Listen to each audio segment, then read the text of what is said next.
I saw the film in Estonia. They loved it. Estonia? Oh, yeah, nice one. You're going to be big in Estonia, Did I anyone think. go to Estonia? No. James was there. James was there, yeah. You went to Estonia? Yeah, he went. I was there. Yeah. Not with James, just... Did you fly over? Yeah. I went to the festival. I go there every year. Nice, mate, yeah. And I saw Talent. It's great fun. Cool Yeah. city. But I wanted to ask, obviously, I mean, you know, when you're actors, sometimes you join a project and there will be a kind of a biography you can read as research, there'll be news clippings, there'll be all sorts of stuff. This story was documented, obviously, in a documentary. I'm wondering if you guys lent on that at all. Is there such thing as too much reference point? And actually, sometimes is it better just to come at the script and the characters as what's on the page? I don't know, we had it all in front of us, so it was so accessible to just like pick some up and like, I watched the documentary as soon as I did the first audition.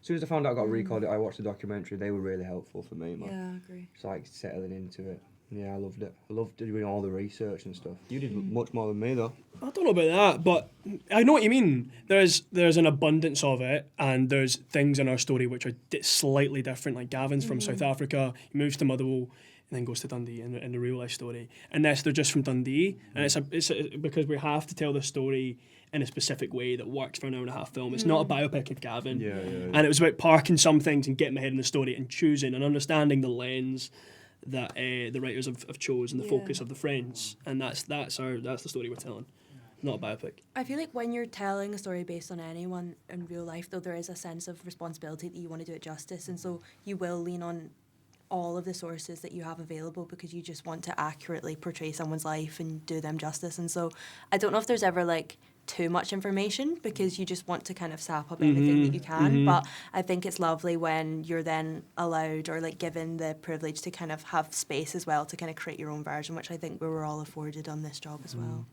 Sabi, I wanted to ask about the accent because you're English doing a Scottish accent, who's doing an American accent, right? Yeah. So what are the kind of unique challenges that come with that? Because you've got to, when you're doing the American accent, you're not just doing it as yourself, you're doing an American accent, but you've got to kind of, it's coming from someone who speaks Scottish. Yeah. It's a bit mad. It was interesting, man. I think I got the Dundonian down first and then worked on the American, and once that came, which I think was only natural because the American's coming from the Dundonian voice.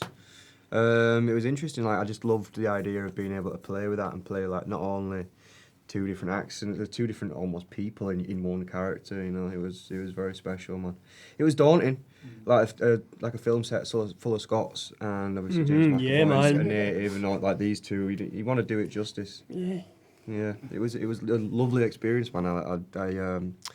It was a privilege being able to go and do all that research and stuff like that. I liked it, man. Fun story to read about. I mean, I've got to ask, what's James like as director? I was going to ask this to Rebecca next door, but she's sat right next to me, so I saved that for this room. But because obviously he's one of the most renowned kind of actors of his generation. You know, he's a brilliant, and I think what he's done brilliantly tonally here is it's very fun and entertaining, but it has got those kind of profound undercurrents. So I think he's done a great job. But what's he like on set? What kind of director is James to work with?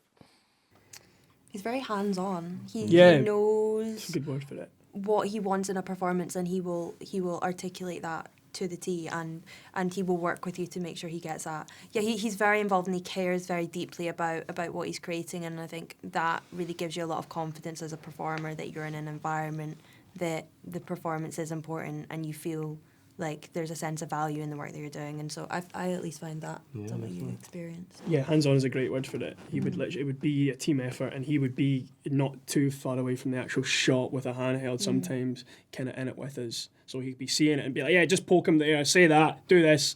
But it felt fun. It felt like we were just trying to make McAvoy laugh, which was not that hard, actually, as it turns out. Looking over and seeing him laughing at the monitors. Like, that's the best, It felt like there was like trying to like one-up like yourselves and each other. Like if one person made a joke, then you wanted to make an even better joke because you just wanted James. Oh, yeah. You just wanted James. The handheld stuff especially, it was just James and us just coming up with mad stuff, wasn't it? Yeah, he did like certain things that I've not seen directors do, like when he was speaking to you in the train station. Like, oh, yeah, that stuff was great. Like, that's a good one. Just like really hands-on, man, is a great term. And just finding that, I mean, because these guys, they get successful pretty quickly and they find themselves kind of changing, maybe to mould what others perceive of them, the kind of fame kind of gets into them a little. And I mean, obviously in the world of acting, which you're involved in, is that always something when you kind of get into this industry, you always have to be wary of, because no matter what red carpet you might walk down, no matter what star you might share a screen with, is it something you've kind of got to check yourself on to kind of make sure you stay true to yourself when you kind of get into a world as kind of crazy as the entertainment one? It's interesting because like we were speaking about this yesterday, like, it's different. Like you grow up watching like interviews and like behind the scenes stuff of like bands and singers. You know, like when you get into an album or a band, and like they can very much just sort of be themselves because They are themselves. It's their music, but it's like different for us when we come on like a red carpet. We've not been being ourselves. We've been these different. And we're characters, carrying so someone it's- else's story and a responsibility to Yeah, represent real people. So you that's know. it. It's a responsibility to represent like not only like And the film, director but the and, director, the you know. crew. But there, in your question about like identity, I think like you're still the same person. If you go home, like for Gavin, he learned quickly that he went home to like a funeral, a family member's funeral, talking in an American accent, still with his brains in his head, and his dad was like, "Who are you? Like, what are you talking about?" You know, like you're still, no matter how famous you are, it doesn't really mean anything. It's not real. You're still the same person when you go home to your mates and your family. Like, Yeah. Well, thank you so much for your time. Thank you so Thanks much. for making me rap everything on the way home. When I saw this film, I was on my way home and just everything was in like couplets. yeah, Help sick. it. You got into my head. Thank you, mate. Ladies and gentlemen, you're watching Hey You Guys! Hey, you guys! Hey you guys!